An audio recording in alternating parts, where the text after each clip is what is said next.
খেলা গেছে টসে। ছাপানো আছে, একটা এমন আর একটা কার্ডে এমন, দুটো ফেলবো, দুজন দুটো চুজ করবে, কয়েন তুলবো, যার কয়েন পড়বে যার সঙ্গে ম্যাচ করবে সে উইন। ক্লিয়ার? ঠিক আছে, কয়েনটা তুলবে, দুটো খামে, দুটো খামের মধ্যে একটা ফিফা লেখা আছে, একটা ফেয়ার প্লে লেখা আছে। এবার কয়েনটা তুলবে আর খামের মধ্যে সবাই একটা করে খাম চয়েস করে নেবে। এদিকে বুলেট দিয়ে এসেছে, এদিকে দাদা এসেছে। খাম যে কোনো একটা নিয়ে নেবে, কপালে টসে যেটা পড়বে সেটাই রেজাল্ট। এই যে দুটো খাম দেখে নাও। বুলেট দা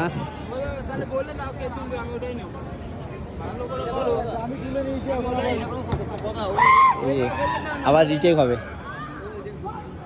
কে তুলবে বলে দাও, এটা নিয়ে একটা সমস্যার সৃষ্টি হয়েছে।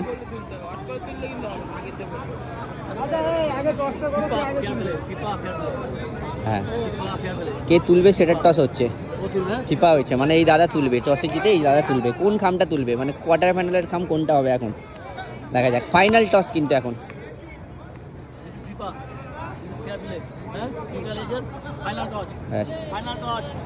Final toss,